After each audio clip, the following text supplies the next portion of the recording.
ফাগুন পূর্ণিমায় হওয়া দোলের আনন্দ এখনো মেটেনি। তারই মধ্যে এসে গেল পঞ্চম দোল। প্রতি বছর দোলযাত্রার পর পঞ্চমীতে আয়োজিত হয় পঞ্চম দোল। শাস্ত্রমতে দোলের মতোই পঞ্চম দোলেরও এক বিশেষ গুরুত্ব রয়েছে। এই পঞ্চম কথাটির মধ্যে অনেক তত্ত্ব লুকিয়ে রয়েছে, যা হলো ধর্ম, অর্থ, কাম, মোক্ষকে ঝাঁপিয়ে পঞ্চম পুরুষার্থ প্রেমকে স্বীকৃতি দিয়েছিলেন মহাপ্রভু শ্রী চৈতন্যদেব। কারণ এই প্রেম শ্রীকৃষ্ণের মাধুর্যের আস্বাদন করায়, যাকে বলা হয়েছে ভক্তভেদে রতিভেদ পঞ্চপরকার। শাস্ত্র রতিদাস্য, রতিসখ্য, রতিয়ার, বাৎসল্য, রতি মধুর, রতি এ পঞ্চবিভেদ। রতিভেদে কৃষ্ণ ভক্তি রস পঞ্চভেদ। শাক্ত দাস্য সখ্য বাৎসল্য মধুর রস নাম, কৃষ্ণ ভক্তি রস মধ্যে এ পঞ্চ প্রধান। যার অর্থ হলো শান্ত, দাস্য, সখ্য, বাৎসল্য ও মধুর রস। প্রেম ভক্তির এই পঞ্চরসেই 5টি গুণ পরিপূর্ণরূপে প্রকাশ পায়। দক্ষিণ ভারত ভ্রমণের সময় গোদাবরী তীরে পার্শ্বদ রায় রামানন্দের সঙ্গে কথোপকথনে এমনই সিদ্ধান্তে উপনীত হয়েছিলেন গৌরাঙ্গ মহাপ্রভু। সেই মতো পঞ্চম দোল পালন গৌড়ীয় বৈষ্ণবদের কাছে, গৌড়ীয় বৈষ্ণবদের অনেকেই মনে করেন রাধাকৃষ্ণের দোলের দিন মহাপ্রভু শ্রী চৈতন্যদেবের দোল হওয়া উচিত নয়। তাই মহাপ্রভুর জন্য পালন করা হয় পঞ্চম দোল। কথিত আছে পঞ্চম দোলের সময় শ্রীকৃষ্ণ সখা ও সখীদের সঙ্গে দোলায় চেপে আনন্দ করত। তাই অনেক জায়গায় পঞ্চম দোলে পালকিতে চাপিয়ে দেবমূর্তিকে ঘোরানো হয়। সমস্ত রীতিনীতি মেনে পঞ্চম দোল উৎসব পালন করলো স্বপ্নার বাগান। মূলত অনিন্দ্য সেনগুপ্তের উদ্যোগে এই উৎসব পালন করা হয়। স্থানীয় 8 থেকে 80 সকলেই যোগ দিয়েছিলেন পঞ্চম দোলে। এদিন নগর পরিক্রমা শেষে সঙ্গীত পরিবেশন করেন বিশিষ্ট সঙ্গীত শিল্পী অদিতি মুন্সী। এবছর তাদের উৎসব নবম বর্ষে পদার্পণ করলো। এদিনের অনুষ্ঠানে প্রধান অতিথি রূপে উপস্থিত ছিলেন বিশিষ্ট সমাজসেবী শক্তি পান্ডে ও মানিকতলা বিধানসভার তৃণমূল কংগ্রেসের কনভেনর শ্রেয়া পান্ডে। আমাদের স্বপ্নার বাগান আয়োজিত পঞ্চম দোল, এটা নবম বর্ষ। এই 3 দিন ধরে একটা উন্মাদনা চলে এখানে, গত 9 বছর ধরেই চলছে।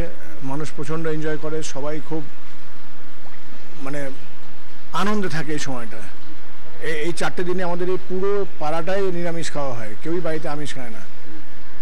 আর আজকে আপনারা দেখলেন যে মিছিলাম নিয়ে আমরা যে নগর কীর্তনে বেরিয়েছিলাম, সেটা স্বতঃস্ফূর্তভাবে কত লোক এখানে আমাদের সঙ্গে এসছেন। আমরা এরকমভাবেই চালিয়ে যেতে চাই, হরিনাম কীর্তনকে সামনে রেখে আমরা চলতে চাই। পরবর্তী আমাদের অষ্টধাতু ঠাকুর, যদিও এখন কোনো মন্দির নেই, তাই জন্য আমাদের একজন স্থানীয় বাড়িতে সেই মন্দিরে ঠাকুর রেখেছি। চিন্তাভাবনা আছে একটা এই হরিনামে সংকীর্তন করার মতো একটা জায়গা বানানোর, যেখানে আমাদের অষ্টধাতু রাধা, কৃষ্ণ, গোপাল, গোবিন্দ, নিতাই সবাইকে রাখবো। চেষ্টা করি সবাইকে ভালোবাসা দেবার, সবাইকে আনন্দ দেবার, এইটুকুই।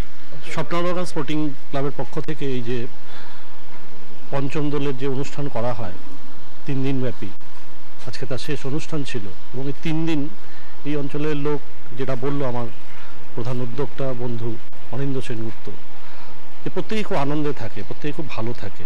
এবং আমরা চাই প্রত্যেকটা মানুষ ভালো থাকুক, আনন্দে থাকুক, সুখে থাকুক, প্রকৃত সুখ লাভ করুক শ্রীকৃষ্ণের দয়ায়। কৃষ্ণ নাম আরও ছড়িয়ে পড়ুক, শ্রীকৃষ্ণ প্রত্যেককে ভালো রাখুক। প্রভুকে আমরা, প্রভুর চরণে আমরা এই প্রার্থনাই করব, সকলে ভালো থাকুক।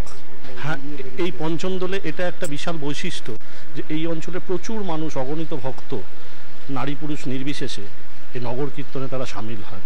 এবং এই নগর কীর্তন এত সুষ্ঠুভাবে, প্রত্যেকের সহযোগিতায় এত সুষ্ঠুভাবে সম্পন্ন হয় যে প্রত্যেককে আমরা ধন্যবাদ, কৃতজ্ঞতা জানাই স্বপ্নার বাগান স্পোর্টিং ক্লাবের পক্ষ থেকে। হ্যাঁ, ইসকন মন্দির থেকে প্রতিবারই আসে, তারা এসে আমাদের এই পঞ্চম দলে অংশগ্রহণ করে, তারাও তাদের কীর্তন করে।